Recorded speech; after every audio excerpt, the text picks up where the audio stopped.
So, gaano nga ba ka-powerful ang tinatawag na no contact rule, mga kamamay? Sa video natin to, ipaliliwanag ko po sa inyo kung bakit nyo po kailangang gawin ang no contact rule kung kinakailangan. At syempre, ipaliliwanag ko rin po sa inyo kung gaano kahalaga o ka-powerful, okay, itong tinatawag nating no contact rule. Yung iba dyan, hindi to pinapansin. Yung iba dyan, hindi to ini-apply. Kung bakit hanggang ngayon, hindi nyo maramdaman ang genuine na pagmamahal sa inyo ng isang lalaki. Kaya mga kamamay, bago po natin to simulan, bago ko po i-share sa inyo, ipaliwanag sa inyo kung ano ba yung kahalagahan ng no contact rule at gaano to kamakapangyarihan, siya lang palagi ang aking hinihiling sa inyo. So, don't forget to click the subscribe button, i-like yung video, at syempre mag-comment ka na rin dito kung gusto mong ma-appreciate kita at ma-recognize din po. Kung nagawa nyo na po yan, maraming salamat at simulan na po natin ang ating topic ngayong umaga na to. So, ano nga ba at gaano nga ba ka-powerful ang no contact rule dahil sa mga dahilang ito? So, number 1. Dahil inaalis nito sa kaisipan ng isang lalaki na sobrang mahal mo siya. Yes, mga kamamay. Yung iba kasi diyang mga lalaki, lalo na't ipinararamdam ninyo na sobrang mahal nyo sila, tapos lagi nyo pang sinasabi na sobrang mahal nyo sila, so masyadong lumalaki yung ulo ng iba, lumalaki yung ego ng iba, tumataas ang pride ng ibang mga lalaki kapag madalas nyo pong sinasabi yan.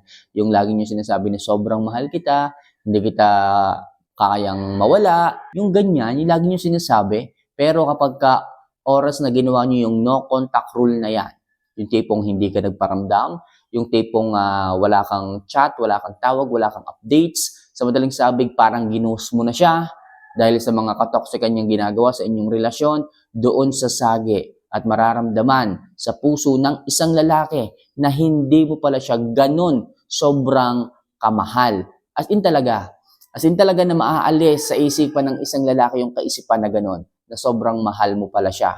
Hindi niya aakalain na kaya mo pala siyang hindi i-message. Okay? Hindi niya akalain na kaya mo palang tiisin siya. Kaya napakahalaga po ng no contact rule. Kasi nga, gaya ng sabi ko sa inyo, kung palagi niyo pong binavalidate yung lalaki, lagi mo sinasabihan na hindi mo kayang mabuhay nang wala siya, yun po ang nagtitrigger sa kanyang utak eh. Yun po nagtitrigger sa kanyang mataas na pride para lalo pang tumaas.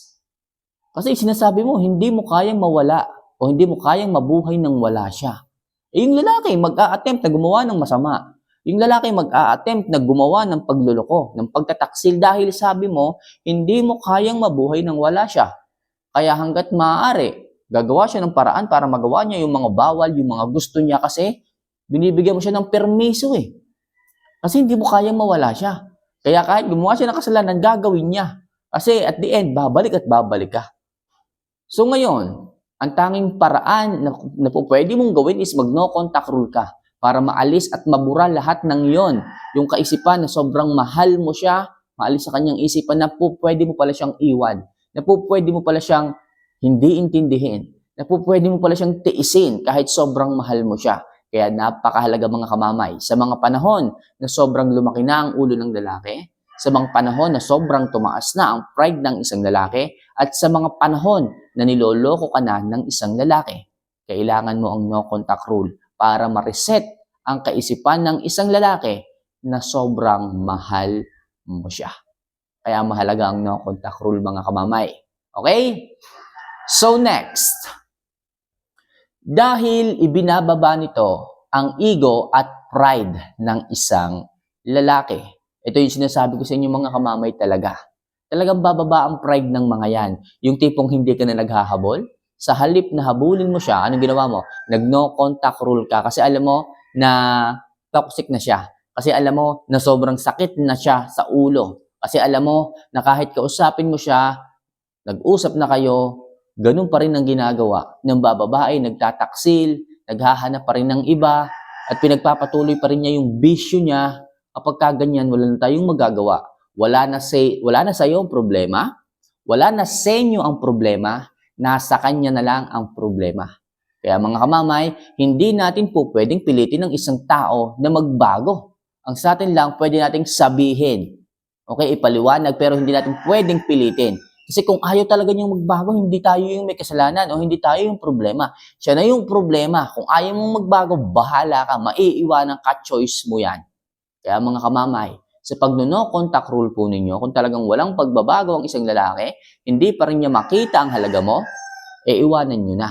Pero sigurado ako mga kamamay, kung minamahal ka ng isang lalaki at ginawa mo matapos kang mapuno, matapos na punuin niya ang salop sa mga katarantaduhan at kalokohan niyang ginagawa sa inyong relasyon, right after na i-apply mo, mga kamamay, ang no contact rule na sinasabi ko, kung talagang mahal ka, bababa ang pride niyan, hahabulin ka niyan, bababa rin ang ego, yung kayabangan niya. Hindi ko alam kung anong meron sa lalaki yan, bakit ang taas ng ego eh.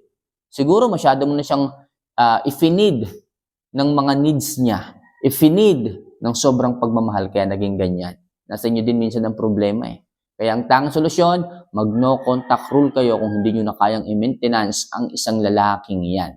Sa ganyang paraan, magbabago yan. Sa ganyang paraan, babalik yan. At sa ganyang paraan, mafe-feel mong muli ang genuine love, loyalty, and respect galing sa kanya. Okay?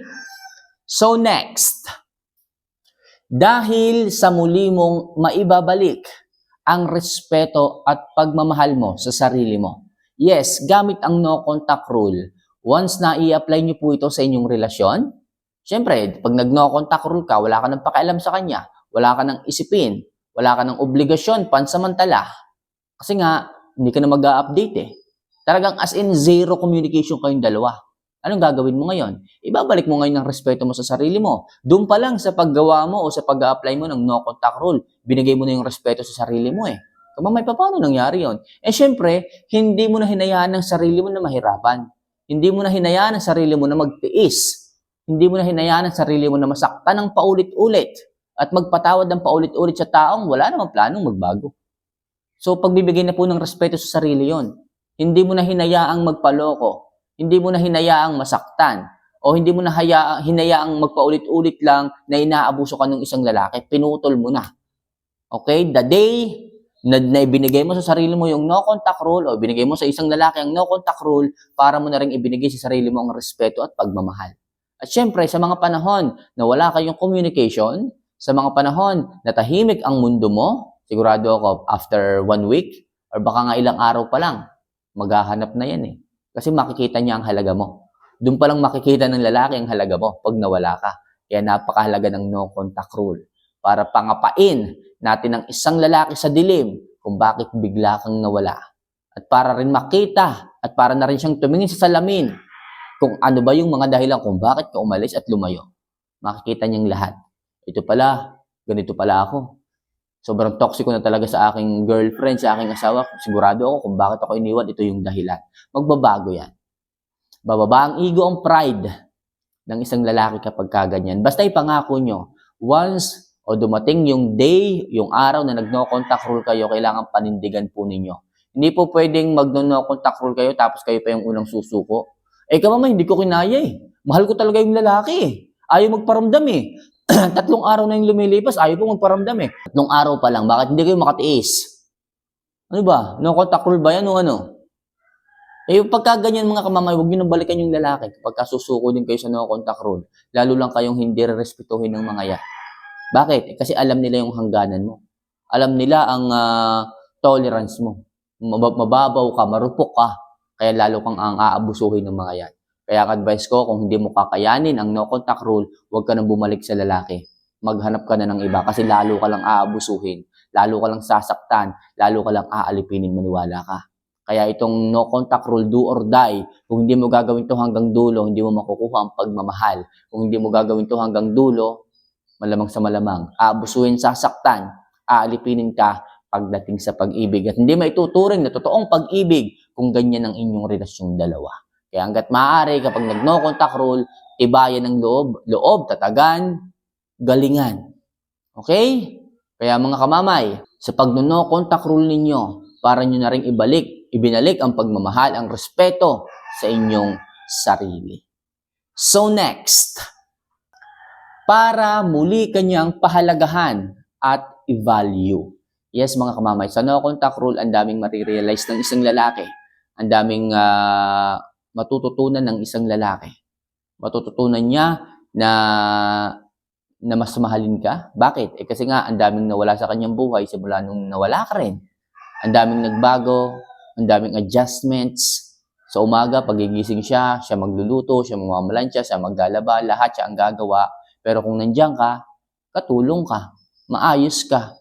Tapos siya, nung mga panahon na okay kayo, maayos ka, maayos pa siya, bigla siya magloloko, tapos ngayon, bigla kang mawawala. Ang laki ng adjustment, mahihirapan siya. Kaya yung lalaki titigil sa kalokohan, mas magpo-focus muli sa iyo, hihingi ng sorry, ng tawad, at syempre magbabago yung mga yan. So yan po ang kapangyarihan ng isang no contact rule. Kung kaya't kailangan nyo rin po itong i-apply. Sabi ko nga po, kung kinakailangan sa inyong relasyon, kung naaabuso or hindi na kayo natatrato ng maayos, no contact rule is the key. So mga kamamay, yan lang muna ang ilang mga payo at advice, and hopefully makatulong po ito sa bawat isa sa atin, bawat isa sa inyo, pagdating sa inyong mga buhay, pag-ibig. So muli, this is Mamay Love Advice. Sa mga gusto magpa-advise, tawagan nyo lang po ako, i-message, ako po mismo ang sasagot at tatawag at mag-a-advise sa inyo. Okay, so muli, mahal ko po kayo. See you for our next vlog. Paalam.